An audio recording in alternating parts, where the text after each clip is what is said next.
Sa kabila ng aking mga naging pahayag ukol sa planong impeachment sa mga nakaraan na buwan, ang tanging masasabi ko na lamang sa puntong ito ay God save the Philippines.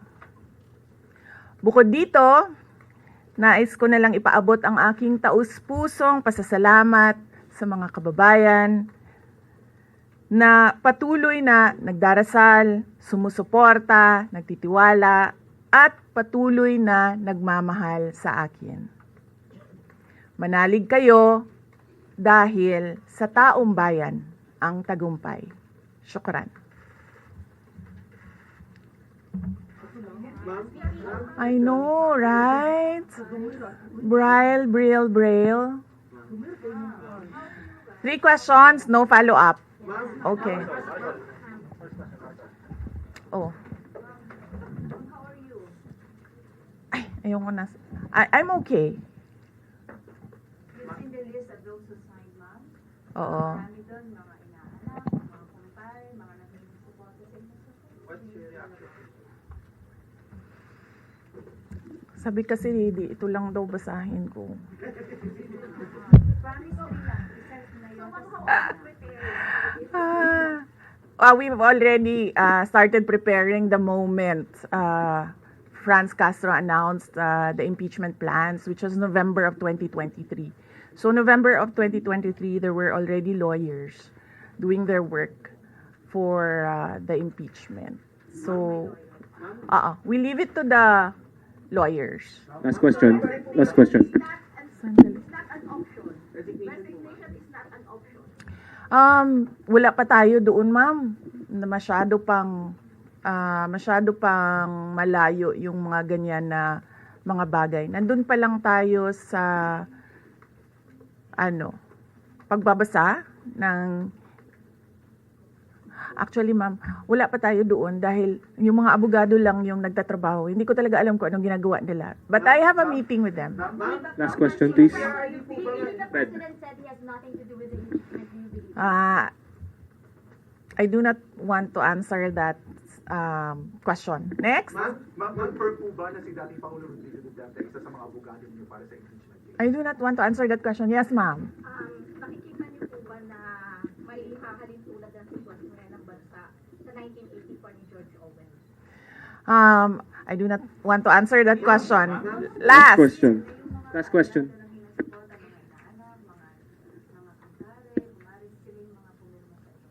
Paniwala ko lang, no, if you have to explain or defend your signature in a yes petition for impeachment, then you feel that you have done something wrong. Kasi kung wala ka namang ginawang mali, bakit mo i-defend yung pirma mo? Thank So yun yung you. paniwala ko. Ma'am, naniniwala po ba kayo na may gumalaw po for the impeachment?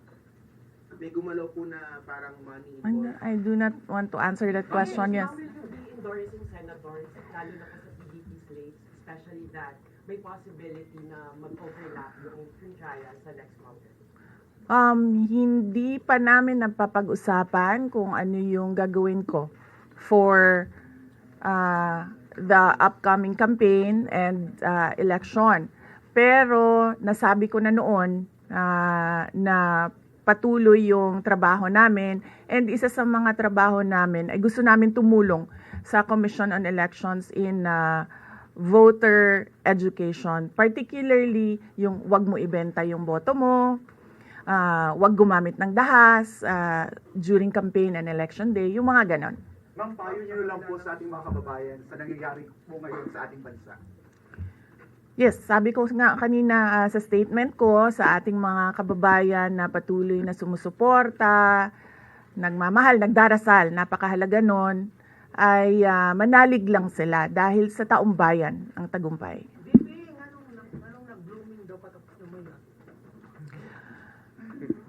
Nganong naa ka diri sa Manila na taga Davao man ka? Thank you, OVP Media. Yes sir. Ma'am, sabi niyo po late last year parang may prepare na kayo para dito. Pwede po i-brief na kayo kung right now po after i-transmit sa Senate, saan na po yung preparation? May legal team na po ba and nasa na? Well, may meeting kami mamayang hapon dahil nag-meeting sila kahapon. Hindi ako sumali, so merong briefing, legal briefing mamaya ang mga lawyers. So I will know more this afternoon. Pakikita nyo na yan pagpasok nila ng kanilang entry of appearance. Ma'am, tuloy po ang trabaho kahit may pinaghahandaan po kayo.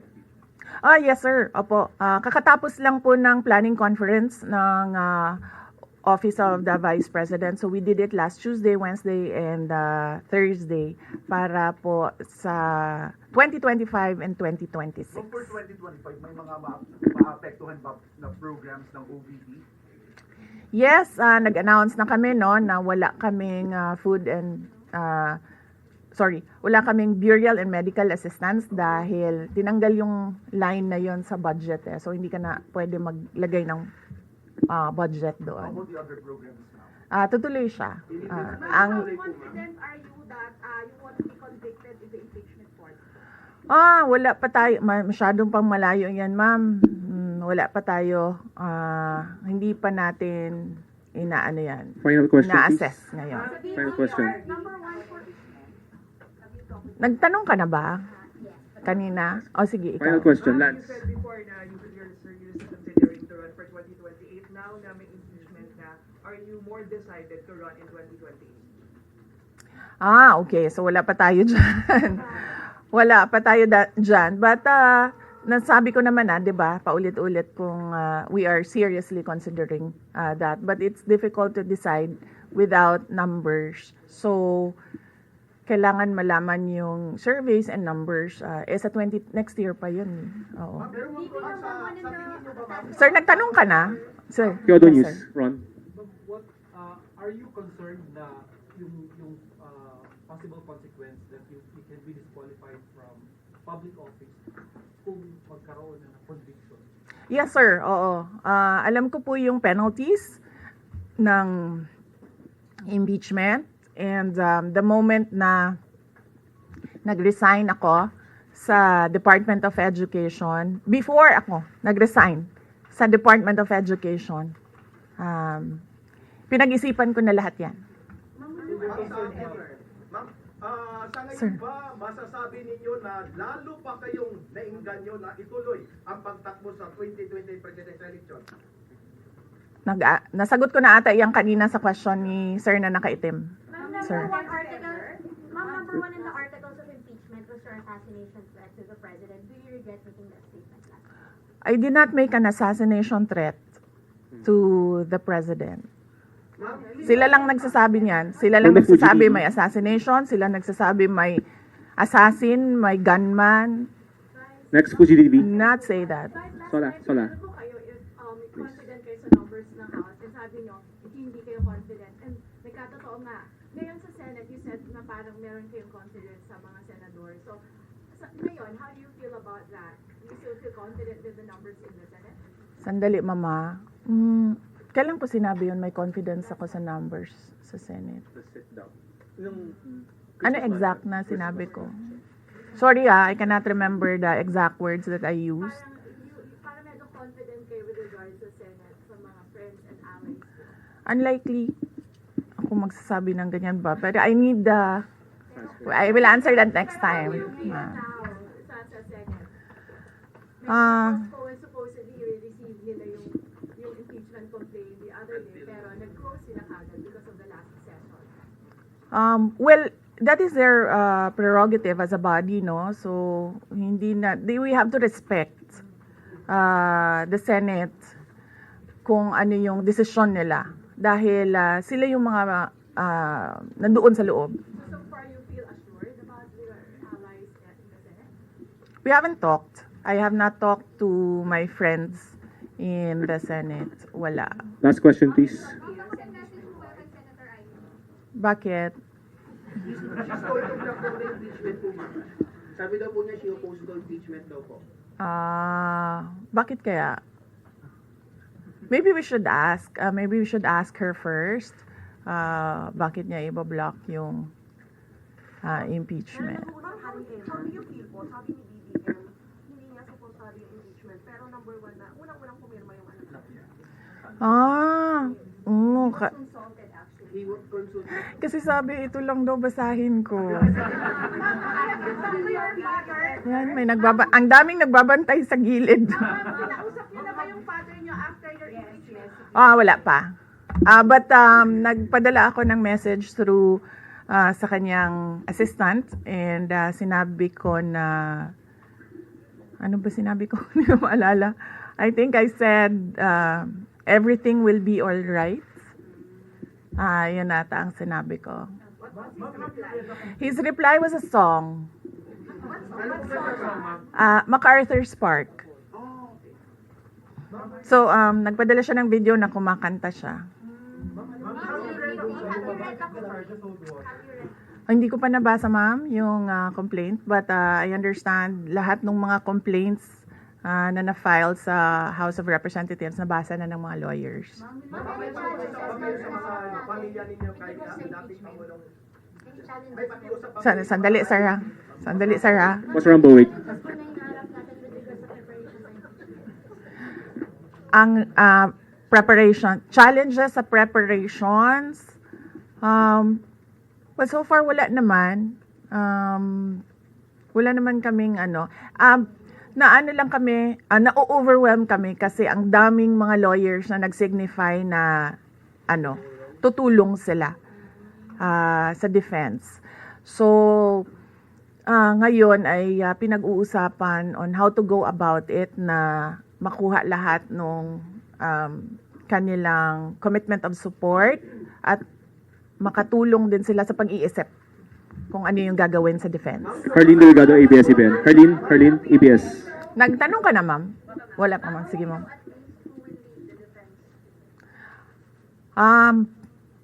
Sabihan ko na lang sila na mag-announce na sila kung gusto na nila mag-announce. Pero yung father niyo kasama pa rin. Kasi sabi niyo before, your father would be helping on guard. Well, he is welcome. He is a lawyer. So he is welcome to give his advice, input in the defense.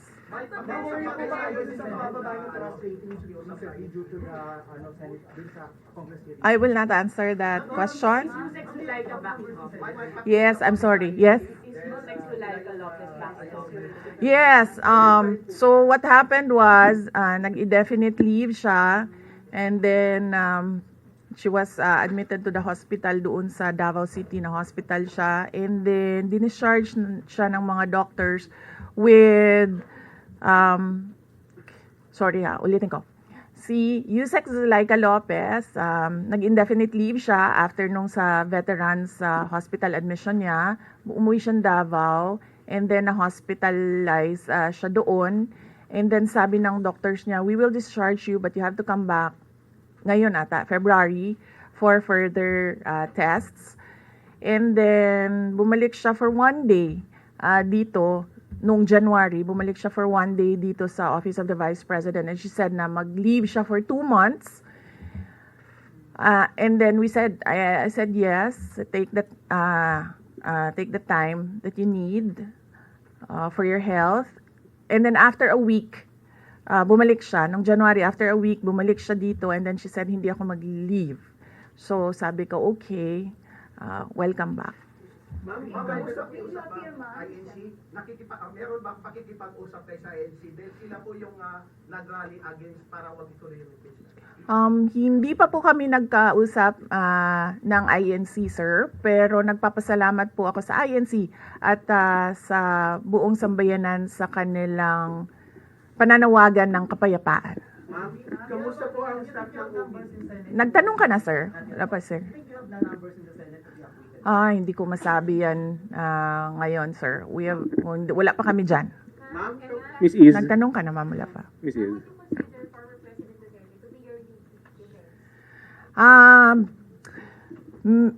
He will, maybe if he wants to, he can be part of the defense team. But because of his age and because of rigorous preparations in an impeachment case, baka sabihin ko sa kanya na wag na lang siyang mag-lead.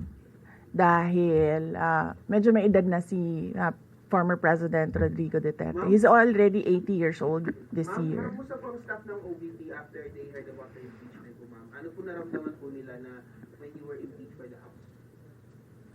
Ano po naramdaman ng staff ng OVP in general? Are they sad? Are they worried po ba, ma'am? Hindi ko alam, pinagtatawanan lang nila ako dito sa gilid kasi hindi daw ako sumunod. Sabi, basahin lang daw talaga ito. Ha? Okay. Kung pwede namang hindi, and I understand, pwede naman. Hindi na. Oo. Kasi baka ma-intimidate lang sila lahat sa presence ko doon. May mga plano po ba kayo para itulak ang pag-audit, lalo na po sa mga kongresista natin na ginagamit ang pera o pondo ng gobyerno para tablock propaganda against you? Hindi ko na muna sagutin yung tanong na yan ngayon, ma'am. Doon muna tayo sa God Save the Philippines. Mika, So, ma'am, Reuters. will you dissuade or encourage your supporters in case you go to the street to rally? Sa panahon ngayon, ma'am, na sobrang mahal ng presyo ng mga bilihin, lalong-lalo na ng pagkain, sasabihin ko sa mga supporters sa taong bayan na unahin muna nila ang trabaho and negosyo nila kesa sa mag-rally sila sa mga daan. Dahil marami o lahat tayo breadwinners. So merong mga bata or merong mga kapamilya na nagdedepende sa atin. At tayo naman ang social media capital ng buong mundo. Kung gusto talaga nilang magsalita at tumulong, doon na lang sila sa social media kung saan nakakatrabaho pa rin sila. Pero nagagawa nila kung ano yung nararamdaman nila na gusto nilang gawin. At yun ay magsalita at marinig sila ng taong bayan at ng mundo. Mika Flores, Reuters. Hindi ko masabi if you have enough numbers in the Senate or anything like that. Are you not confident that you have enough allies to avoid a conviction in the Senate acting as an impeachment court? Hindi ko pa naisip yan, sir. I've not counted numbers of votes in the Senate, so we are not there yet. We are still, the legal team is still in the preparation of the defense and what we will do moving forward. Ma'am, do you feel betrayed? Maraming mga congressmen from Mindanao po. 70%.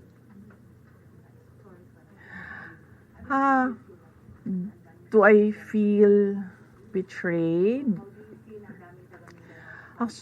Actually, ma'am, wala akong feelings.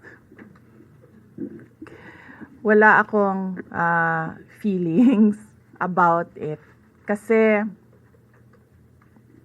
kung napapansin nyo, wala naman kasi talaga akong barkada na politiko. I don't join their circles. But we are friends, yes. But kung ninong at ninang lang ng mga anak, walang ninong at ninang na politiko ang mga anak ko. Oo. Maliban kay Stonefish, dahil nandoon si former President Erap Estrada. So, I don't move in the circle of politicians. Kaibigan, yes. But to say that meron akong close relationship, personal relationship with them, wala naman. Kaya siguro, ganyan din siguro kadali sa kanila ang magdesisyon about the impeachment.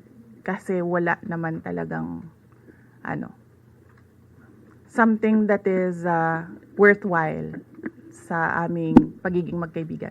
Last question, Ma'am, last Jason. on impeachment, nagkaroon po ba kayo ng prior information na may impeach ka dyan sa House on their last session day? Or may nag-PM ba sa inyo? Naka-receive po ba kayo or nag-tip sa inyo? Yes. Oo. Si JC. Si JC.